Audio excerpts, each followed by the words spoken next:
बिस्मिल्लाहिर्रहमानिर्रहीम अल्हम्दुलिल्लाहि रब्बिल आलमीन वस्सलातु वस्सलामु अला सय्यिदिल अंबिया वल मुरसलीन।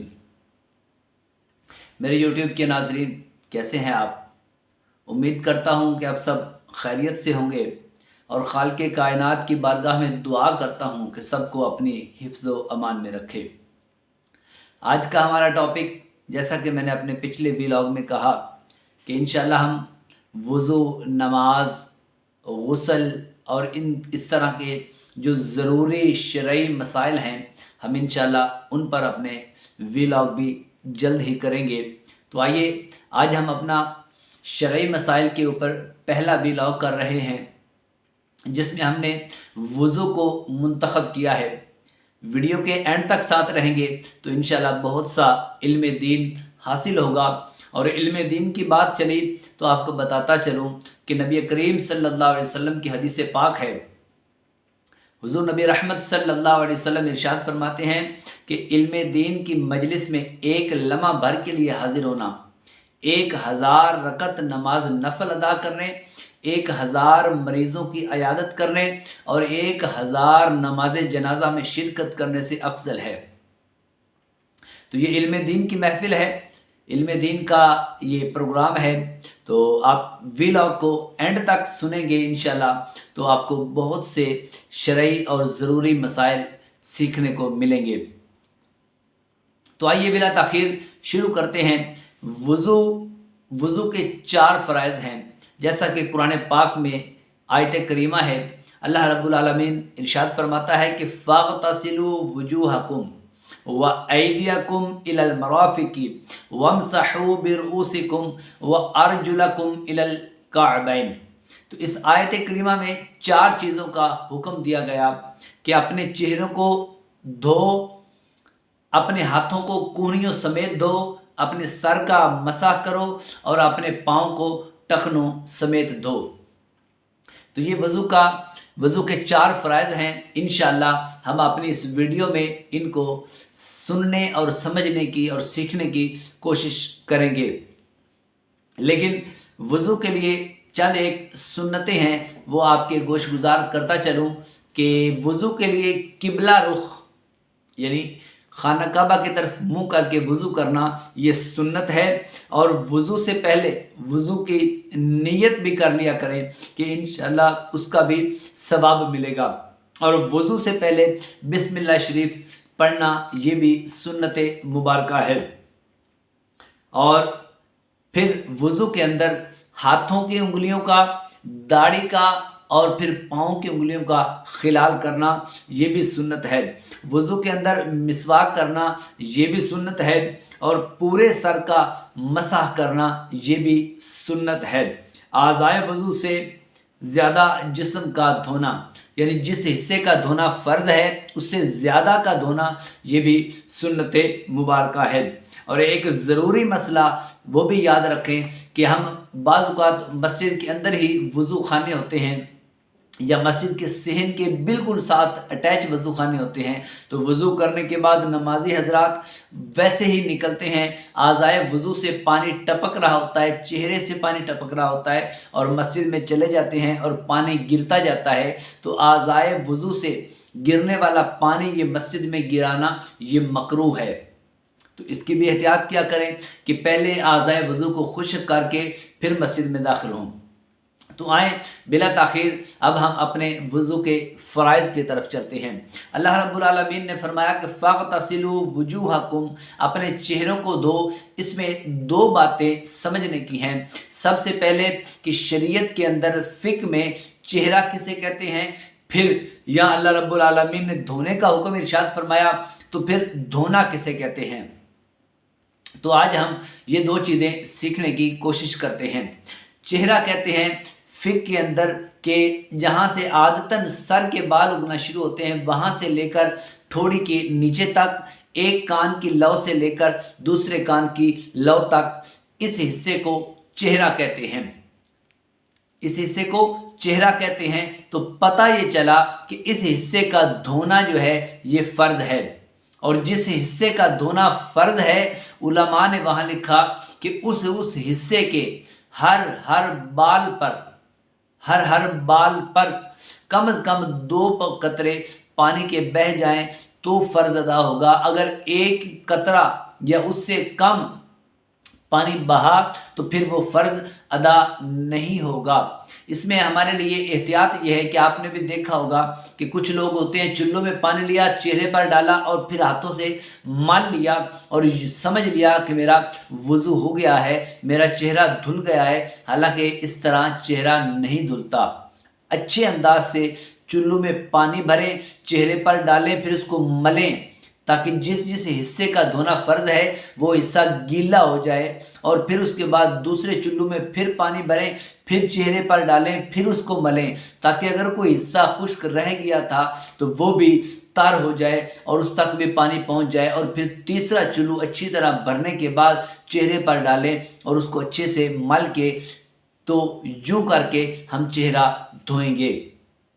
तो इसमें चेहरे की तारीफ हमें पता चली कि जहाँ से आदतन बाल उगना शुरू होते, फिर सवाल पैदा होता है जहन में कि कुछ ऐसे होते हैं कि जिनके बाल होते नहीं हैं या गिर जाते हैं, तो उनके लिए क्या हुक्म होगा? क्या उनका फिर चेहरा जो है उसकी तारीफ ऊपर चली जाएगी? तो नहीं, ऐसा नहीं है। उनके लिए भी यही मसला है कि उनके भी जो हिस्से के बाल गिर चुके हैं वो सर में शामिल होंगे।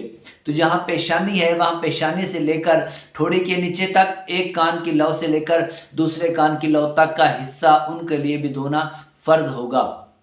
तो ये चेहरा भी हमने समझ लिया और धोने की तारीफ भी समझ ली, क्योंकि इस वज़ू में 3 अज़ा हैं कि जिनको धोने का हुक्म है और एक हिस्सा है कि जिसके मसा का हुक्म है। दूसरी अल्लाह रब्बुल आलमीन ने जिस चीज़ का हुक्म दिया और जो वज़ू के अंदर फ़र्ज है वो है फ़ग़तसिलू वुजूहकुम व ऐदियकुम इलल मराफ़िक़ि, कि अपने दोनों हाथों को कूनियों समेत धो। इसमें कूनियाँ जो हैं ये भी शामिल हैं। अगर कूनियों का कोई हिस्सा रह गया तो फिर उसका वज़ू, उसका फ़र्ज अदा नहीं होगा। तो इसमें एहतियात की ज़रूरत है। और जैसे मैंने शुरू में कहा कि जिस हिस्से का धोना ज़रूरी है उससे कुछ हिस्सा ज़्यादा धो लिया जाए। और इसकी एक फजीलत ये है कि आज़ाए वज़ू जो हैं क़यामत के दिन मोमिन के वो चमकते होंगे, वो रोशन होंगे।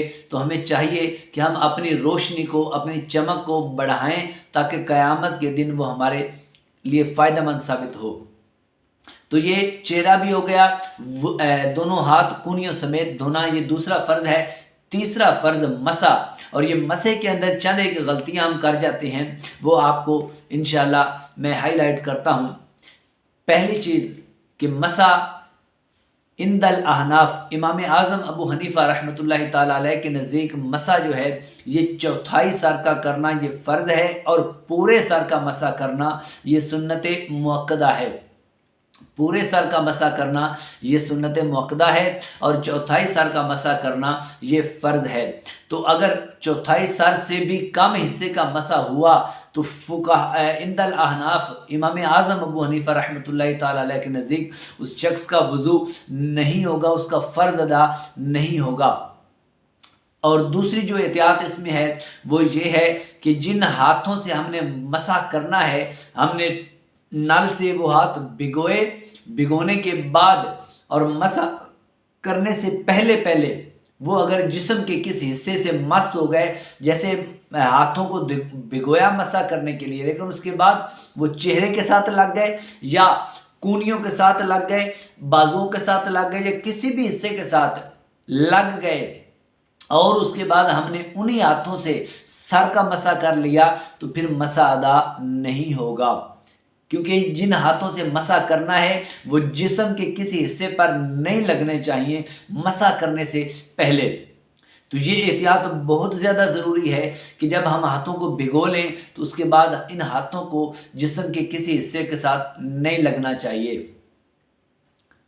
दूसरी चीज़, हाँ, एक ये बात ये भी याद रखें कि ये जिस्म के किसी हिस्से के साथ लगने का हुक्म है। जैसे सर पर इमामा शरीफ है और मसा करते वक्त इमामा शरीफ उतारा या टोपी रखी हुई है सर पर, उसको उतारा, तो उसके उतारने से ये हाथों का मसा का जो हुक्म है और ये जो मसला भी आपको समझाया ये फिर नहीं होगा।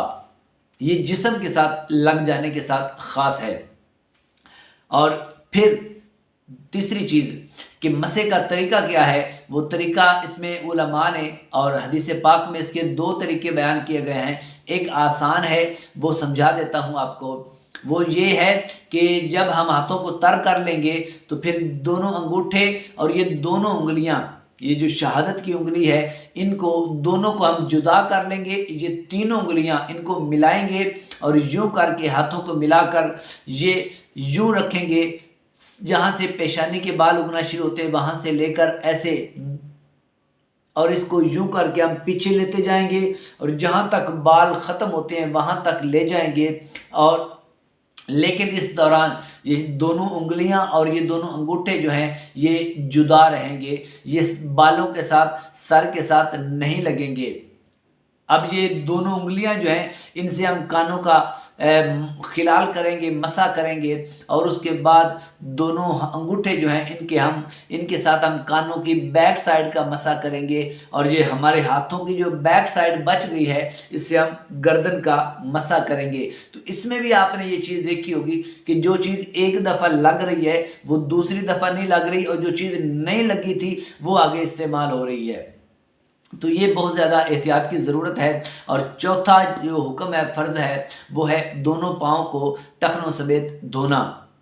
तो इसमें हम टखनों का जो इर्द गिर्द का हिस्सा होता है, टखनों के जो आसपास का हिस्सा होता है, क्योंकि टूटी नल चल रहा होता है और पानी तेज़ गिर रहा होता है, अगर एहतियात ना की जाए तो वो इससे खुश्क रहने का अंदेशा होता है। तो वहाँ अच्छी तरह हाथों से मल के उनको धोया जाए और कोशिश की जाए कि कुछ हिस्सा ऊपर धो लें ताकि हमारा वज़ू जो है वो भी कामिल हो सके और फिर हमें उसकी जो फ़ज़ाइल और बरक़ात हैं वो भी हासिल हो सके। तो ये मुख्तसर सा वज़ू के मुताल्लिक चंद एक जो ज़रूरी बातें और जो ज़रूरी मसाइल थे। वैसे तो इसकी तफसील बहुत ज़्यादा है, लेकिन जो ज़रूरी चीज़ें थी वो आपके गोश गुजार की हैं।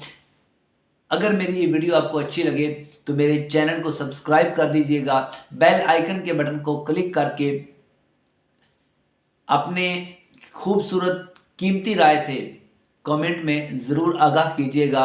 वस्सलामु अलैकुम वरहमतुल्लाहि वबरकातुहू।